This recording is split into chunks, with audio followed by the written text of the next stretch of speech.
I'm curious to know why, Ms. Gomez, you would wait until after a purchase is made to then remind the customer that there are no returns. It's on my website about my shipping, about my purchases, my no refund. It has policy information listed on my So you're saying that before a purchase is made, you've advertised that there is a no refund? Yes, and it's my address, my phone number. You can contact me. It's everything on my website. Wait, one more question. Do your wigs, when they're delivered, come with, like, tags? Yes, and I don't take them off. So no one's going to be rocking a wig with a tag, right? So I'm assuming that... Rocking? Wearing. Oh, okay. Sorry. I got it. So have you ever made a concession for a customer in all of your years of selling wigs? Have you ever had a return made, and why?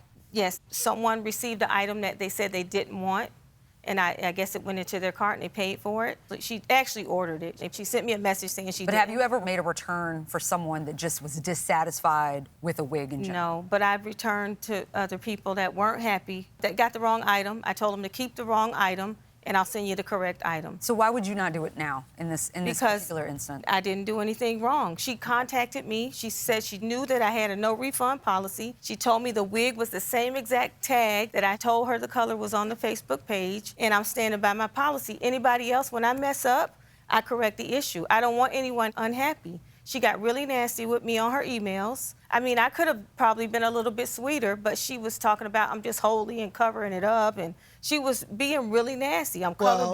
Well, I would think that we could get over that nastiness now for the time being. But one question I do have is you did indicate in an email that you were aware of the policy. Right. Before I emailed her, But- I pulled the policy up and read it. And I said, okay, I'm aware of your policy. And you saying that when you ordered these, you weren't aware that there was a no return policy? To be honest, I really did not read the policy.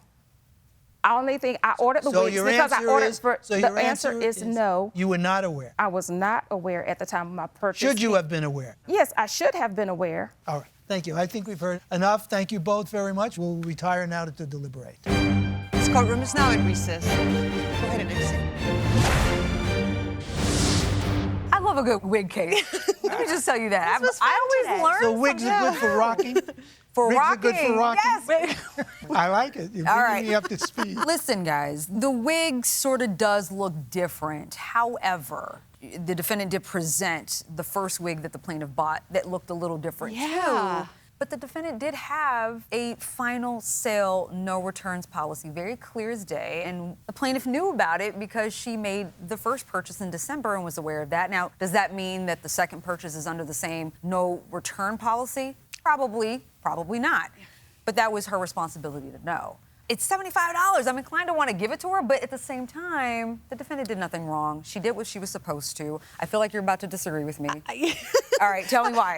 You could just read it I on can my just face read it all now. over your face. The law is very clear that Yeah. the final return policy has to be at the point of sale. As you point out, maybe these wigs aren't final sale. You know, sometimes you go to TJ Maxx and they have certain items that are final sale and some items aren't. Yeah. So Yeah. even though that one was final sale, it doesn't necessarily mean the same. I'm still stuck on whether or not these are sufficiently different looking. Okay. Because to me, the first one, when she started to kind of mess with it here in court and tease it out, I could see the blonde kind Yeah. of pop out. Yeah. What I can't get over is the second one, which to me looked brown here in court, just about as brown as they come. I don't know how that could be the same wig. Here's my suggested solution, which I'll just throw out there. It's not written in stone by me, but here's what I say. She should have known of the policy. But you're absolutely right that the rule is that you would have to know at the time of the purchase that that was the policy.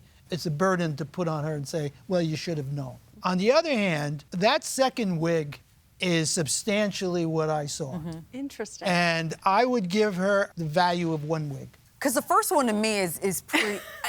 I'm like, that's blonde, that's brown. And but that the would be second split- wig, And that's not splitting hairs. I love that. So I'm going to say that.